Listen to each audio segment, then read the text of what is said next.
আসসালামু আলাইকুম। আজকের এই ভিডিওর মাধ্যমে দেখিয়ে দিব কিভাবে আপনারা এই এক দফা এক দাবি পোস্টারটি ক্রিয়েট করতে পারেন।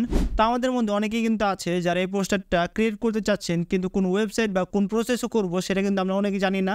তো আজকের এই ভিডিওর মাধ্যমে দেখিয়ে দিব কিভাবে আপনারা এই পোস্টারটি ক্রিয়েট করতে পারেন। সলিস বিগিন সরাসরি ফোনের স্ক্রিনে গিয়ে প্রসেসটি দেখি। আমাদের পোস্টারটা ক্রিয়েট করার জন্য কিন্তু লাগবে পিক্সার্ট অ্যাপ, আর আমাদের ব্যাকগ্রাউন্ডটা রিমুভ করার জন্য লাগবে ফটোরম অ্যাপ বা ইনশট অ্যাপ। আমি দেখাচ্ছি কিভাবে আপনারা ইনশট অ্যাপ দিয়ে ব্যাকগ্রাউন্ডটা রিমুভ করে দিবেন। ইনশট অ্যাপটাকে টাচ করব, ফটোতে টাচ করব, নিউতে টাচ করব, ফটোটা সিলেক্ট করে দিব এবং স্ক্রল করে ডানে চলে গিয়ে কাট আউট এখানে টাচ করব।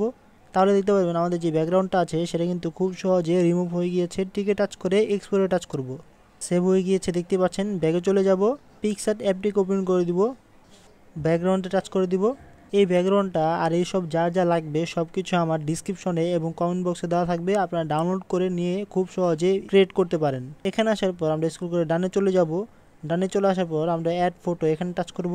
তারপর আমাদের যে ব্যাকগ্রাউন্ড রিমুভ করা ফটোটা আছে সেখানে টাচ করব, অ্যাডে টাচ করে দিব, বড় করে দিব, টিকে টাচ করে দিব। আবার স্ক্রল করে ডানে চলে গিয়ে অ্যাড ফটো এখানে টাচ করব, ব্ল্যাক পিএনজিটা নিয়ে নিব, অ্যাডে টাচ করব, বড় করে দিব। আবার সেমভাবে অ্যাড ফটো এখানে টাচ করব, এক দফা টেক্সটের যে পিএনজি আছে এখানে টাচ করব, অ্যাডে টাচ করব, এটাকে বড় করে অ্যাডজাস্ট করে দেবো এখানে। তাহলে দেখতে পাবেন আমাদের কিন্তু খুব সহজে এই পোস্টারটা ক্রিয়েট করা হয়ে গিয়েছে।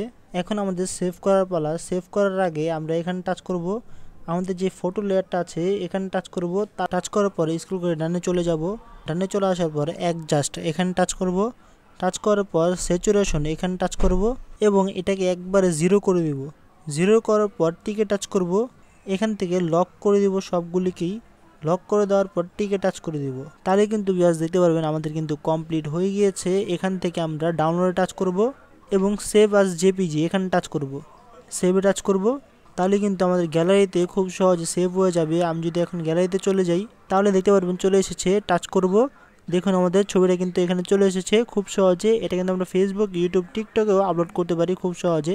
তো এইভাবেই কিন্তু আপনারা খুব সহজে এই পোস্টারটি ক্রিয়েট করতে পারেন। তো এই ছিল আমাদের আজকের টিউটোরিয়াল। ভিডিও কেমন লাগলো কমেন্ট অবশ্যই প্লিজ জানিয়ে দিবেন। চ্যানেলটি সাবস্ক্রাইব করে দেবেন, একটু লাইক করে দেবেন। আর এরকম নতুন নতুন এডিটিং টিউটোরিয়াল পাওয়ার জন্য বেল আইকনে টাচ করতে ভুলবেন না। আল্লাহ হাফেজ।